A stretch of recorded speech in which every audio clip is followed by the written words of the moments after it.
Assalamualaikum warahmatullahi wabarakatuh, saudara-saudara pemirsa dimanapun saat ini Anda berada dan sedang menonton channel Agung Pos YouTube. Sore hari ini kami sengaja mengundang Ketua Panitia Musda MUI Ogan Ilir tanggal 28 Juni 2021 bersama Pak Dr. Andes Haji Iklim Cahya MM. Selamat sore Pak Iklim. Selamat sore Pak Haji. Ya. Senang Pak Iklim sudah beberapa kali menjadi narasumber kita. Memang Pak Iklim ini orang yang di mata saya hebat. Beliau banyak menjadi orang-orang nomor satu di satu organisasi, kegiatan, dan juga beliau politikus, yaitu pernah dari Golkar, ketua berapa? Pernah ketua? Sekretaris, pernah ketua Partai Berkarya, dan juga puncaknya pernah menjadi ketua DPR RI. Insya Allah menjadi bupati atau gubernur ke depan. Kita doakan, amin. Pak Iklim sebagai panitia Musda MUI ketiga Pak ya. Tiga yang akan berlangsung tanggal 28 Juni 2021. Apa saja yang sudah dipersiapkan panitia dan sampai di mana nanti panitia yang bekerja? Silakan Pak. Oke, Pak Haji. Terima kasih sudah diundang. Ya. Saya perhatikan sejumlah kawan-kawan tokoh agama sudah diwawancarai. Ya. Nah, sekarang ini giliran kami sebagai ketua panitia Musda MUI Ogan Ilir. Jadi Pak Haji, panitia ini dibentuk oleh MUI. Ya. Nah, tugasnya pengurus MUI yang sekarang. Iya. Ya. Tugasnya bagaimana membantu pengurus MUI itu menyiapkan dan melaksanakan Musda. Ya. Karena MUI itu kan penanggung jawab. Ya. Jadi ketua MUI itu sebagai penanggung jawab Musda. Ya. Nah, untuk melaksanakan tugas-tugas supaya sukses, maka ditunjuklah atau dibentuklah kepanitiaan. Kebetulan saya sebagai ketua panitia bersama kawan-kawan lain, ada wakil strukturnya, ada sekretaris. Sampai sekarang ini alhamdulillah itu sudah melaksanakan beberapa item kegiatan. Artinya sudah ke tahap kawan. Iya. Yang pertama kita siapkan adalah materi. Materi Musda mulai dari rancangan jadwal acara, rancangan tatib, kemudian rancangan program kerja, termasuk rekomendasi. Rancangan tatib itu dibuat oleh panitia. Oh iya. Ya, itu panitia siapkan, nanti kan dibahas pada saat Musda. Nah ini alhamdulillah sudah dapatkan sudah rampung. Kemarin rapat seluruh panitia itu sudah kita sampaikan dan sudah ada koreksi.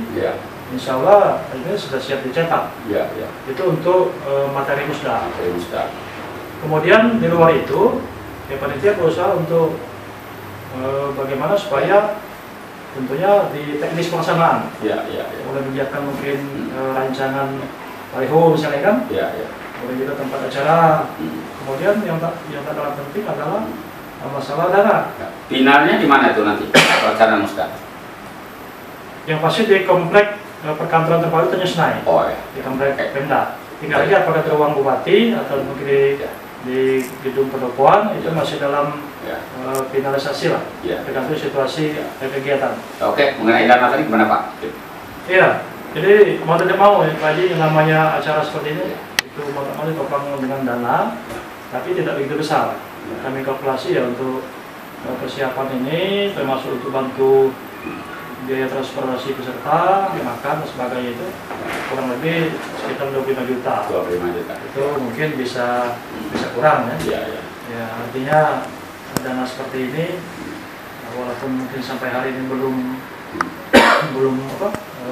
terkumpul semua, tapi saya yakin pada saatnya itu akan tertutupi. Ya, kita kan minta bantu dengan Pemda, dengan Basnas kan. Dan mungkin ada kas mungkin ada sebagian kecil ya dari kas.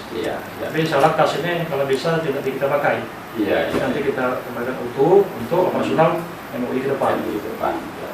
Nanti kriteria yang sudah dipersiapkan juga oleh ketua panitia atau itu formatur mempersiapkan kriteria. Jadi Pak Haji, ini Musda MUI ini agak beda sedikit dengan Musda ormas lain kan. Jadi MUI ini kan adatnya itu tidak mencalonkan diri kandidat ini. Ya, dari kandidat tidak boleh mencalonkan diri secara langsung. Ya, tapi nanti mungkin diangkat ya, dipromosikan oleh yang lain. Tapi yang milih bukan peserta umum sudah secara keseluruhan, tapi nanti akan dibentuk tim formatur. Nah, tim formatur ada 11 orang sesuai dengan ketua kan. Nah, 11 orang lain nanti akan memilih ketua umum MUI dan ketua dewan pertimbangan MUI. Jadi artinya yang mengirimkan kandidat itu pihak mana itu? Apa masyarakat umum misalnya atau ada organisasi lain? Iya, kalau soal mungkin mempromosikan atau mempublis ya, mungkin kita sudah ada pemberitaan misalnya kan? Ya itu silakan saja. Atas nama mereka sendiri? Iya, dia bisa saja mungkin ormas atau mungkin individu. Ya, artinya individu dipersilakan. Ya, tapi kalau misalnya saya ingin calon, saya ngomong saya akan calon, nah itu adabnya agak tidak pernah terjadi di MUI. Jadi mereka ini kan ya mungkin meniru zaman mungkin setelah Rasul meninggal untuk memilih pimpinan itu kan Khalifah Rasyidin ini kan. Waktu itu kan ya katakanlah tidak ada yang mengajukan diri. Artinya tidak ada tradisi mencalonkan diri. Menurut sejarah itu Abu Bakar As-Siddiq karena mungkin lebih tua kan, lebih senior lah. Itu pun mungkin dia tidak awalnya mungkin bisa menolak, tapi setelah diputuskan bersama maka tanggung jawab diambil oleh beliau kan. Nah, kira-kira MUI ini mirip-mirip seperti itu juga. Ya, Pak Ketua. Saya lihat Pak Ketua bersama rombongan ada silaturahmi dengan beberapa tokoh-tokoh agama, tokoh-tokoh pesantren, bahkan kemarin dengan Bupati. Ini prediksi apa?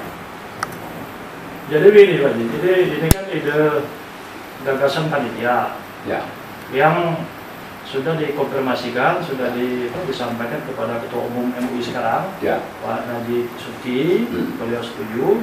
Nah, tujuannya tidak lain, pertama ingin memberitahukan bahwa bakal ada musda. Jangan nanti orang yang terkait ini kan tidak tahu. Mungkin ya ormas Islam, tokoh Islam, tokoh agama kan, kemudian pondok pesantren itu kan mereka itu kan peserta.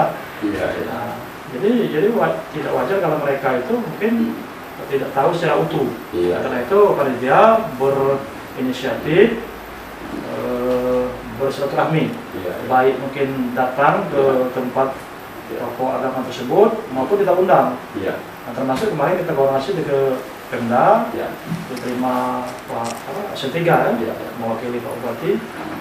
Karena kebetulan Pak Bupati beberapa hari ini kan ada pembekalan untuk Bupati baru ya. Jadi memang tidak bisa hadir, maka diwakilkan oleh S3. Pak Isim, mungkin kriteria sudah ada ya. Tapi obat ini kan semua orang tahu di Sumatera Selatan ini gudangnya ulama. Artinya yang namanya ulama itu menurut saya pasti kriteria itu masuk. Nah, kriteria yang bagaimana di antara semua gudangnya agamanya kira-kira? Ya memang itu kan di dalam gudangnya ulama ya maksudnya. Di dalam peraturan dasar rumah tangga MUI itu kan ada disebutkan kriteria. Intinya begini Pak, intinya mereka itu orang yang tentunya kalau MUI itu kan majelis ulama.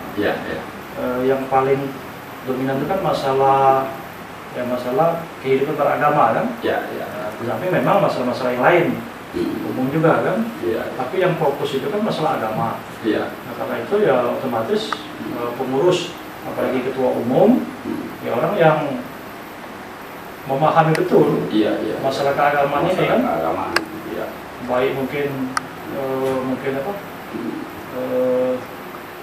ya kalau mungkin menyebutkan Al-Quran itu kan, ayat Al-Quran itu ya harus fasih kan. Kemudian ada wawasan ilmu agama, nahwu sorof, fikih itu kan harus dikuasai. Di samping memang ya leadership secara umum lah. Leadership di situ kan artinya mampu dia berkolaborasi lah ya, memimpin ke bawah, kemudian dia lobby ke atas. Gimana desain mereka itu akan menentukan. Tokoh-tokoh agama ini kan Pak Ketua kan ada tokoh muda, ada tokoh tua. Nah kira-kira ke depan ini tokoh muda atau tokoh tua yang akan kita jagokan? Ya, kita berharap ini ada kolaborasi. Ya. Lagi ketua umum siapa? Ya kan? Kita tidak melihat tua atau muda, yang penting yang mereka yang pantas. Pantas mampu lah. Ya, saya yakin formatur itu akan jeli melihat figur-figur yang ada ini kan. Ya. Dan saya yakin akan muncul memang yang pantas untuk jadi ketua umum. Berbicara formatur, sekarang formatur itu siapa yang menentukan formatur? Ya itu sudah ada ini Pak, sudah ada ketentuan di dalam ADART ya? Iya. Ya. Itu ada ketentuannya, disebutkan itu kan formatur ada 11 orang untuk kabupaten kalau kabupaten. Yang pertama ketua umum sekarang, sekarang. Kemudian sekretaris umum. Kemudian unsur dewan pertimbangan. Salah satu kan? Kemudian unsur pengurus MUI kecamatan ada 4 orang. 4 orang. Nanti kan mereka berembuk dari 16 kecamatan. Ya siapa yang mewakili 4 orang kan? Kemudian dari unsur ormas Islam dan pondok pesantren atau agama. Itu 4 orang. Nanti mereka ya bermusyawarah siapa yang mewakili. Ya diharapkan musyawarahnya berjalan lancar sesuai dengan harapan kita. Orang-orang yang memang mengetahui situasi kondisi perkembangan MUI ini kan. Pak Iklim, seperti kita ketahui tadi gudangnya ulama, tapi kayaknya gudang pondok pesantren juga banyak juga pondok pesantren yang bertumbuhan seperti jamur ibaratnya itu di pedesaan, tapi cuman pondok pesantren yang besar saja, ada Altifikia dan Rodul Turun yang diikutkan di sana. Bagaimana nasib pondok pesantren yang kecil-kecil itu atau yang baru tumbuh? Nanti tadi bukan cuma 2 itu. Pak Agus Jaya kan sebagai sekretaris panitia ini, itu ada 18 pondok pesantren yang akan diikuti. Apakah mungkin ya kalau bisa disebut mungkin besar kecil kan? Tapi mereka itu yang akan ikut serta. Artinya diikutkan dalam ini. Mereka musyawarah nanti menentukan siapa. Walaupun memang banyak juga yang ngomong ya mungkin sangat pantas kalau mungkin NU atau ULUM dan Altifikia yang mewakili itu kan. Tapi sebetulnya itu tergantung kesepakatan di dalam musyawarah internal dari sejumlah pondok pesantren itu. Ya dia tidak didominasi atau mungkin harus pasti begini bukan. Tapi nanti mereka akan berembuk. Diharapkan ya sama-sama istilahnya itu kan saling menghargai. Apakah nanti 2 yang itu atau mungkin ada satu-satu atau mungkin yang kecil semua kita nggak tahu kita. Artinya seluruh pondok pesantren itu bakal diundang di Musda. Kemarin itu sudah kita undang untuk bersilaturahmi.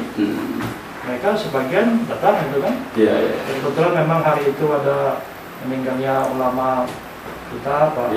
Agak buru-buru rapat itu. Tapi lebih dari separuh hadir. Jadi mereka itu sudah tahu. Mungkin sudah ada komunikasi antara mereka kan. Artinya tidak didominasi oleh ponpes yang besar-besar saja kan. Artinya yang kecil-kecil juga dilibatkan. Ada urut atau musyawarah. Pak Iklim mungkin ada saran, pendapat, masukan untuk pemirsa dan para calon formatur termasuk juga anggota-anggota pengurus MUI yang sekarang masih aktif. Silakan Pak Iklim. Ya, jadi pasti kita berharap MUI ini kan suatu organisasi yang berisikan yang pasti para ulama maksudnya ada kiai, ustadz, tokoh Islam, tapi juga akademisi Islam itu kan, atau intelektual Islam, cendekiawan Islam, cendekiawan Muslim. Mereka ini kan orang-orang pilihan sebenarnya. Nanti kita berharap terjadi musyawarah yang memang benar-benar musyawarah. Yang masing-masing tentunya memberikan pemikiran untuk yang terbaik bagi MUI ke depan. Kita berharap MUI ini kan sebagai penasehat daerah kita ini, ini bisa menasihati bupati, muspida atau FKPD kan. Karena di situ ya mereka kan orang-orang pilihan. Karena di bidang keagamaan dan cendekiawan di bidang agama ini kan. Jadi kita berharap mungkin ada mungkin pertentangan, ada klik-klik yang mungkin dirasakan selama ini, itu supaya dihilangkan. Bisa hilang. Harus dihilangkan satu. Tentunya pengurusnya cukup banyak kan. Mungkin bisa sekarang 45 orang kan. Jadi ya semua potensi yang ada itu baik dari ormas Islam, kemudian dari pondok pesantren besaran kecil, bahkan mungkin dari pimpinan madrasah yang pantas kan, termasuk cendekiawan atau intelektual muslim yang ada di sini, itu bersama-sama untuk bersama-sama menjadi pengurus MUI dan memberikan yang terbaik bagi daerah kita.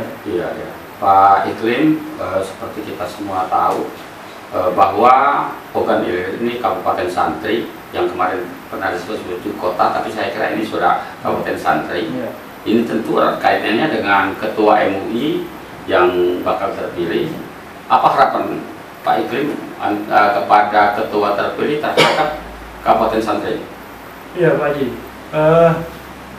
dari beberapa kali pertemuan silaturahmi itu kan saya mau lihat ada 3 poin penting yang misalnya kita kawal mungkin secara bertahap itu bisa diwujudkan. Pertama, menjadikan Ogan Ilir kan sebagai pusat pendidikan Islam.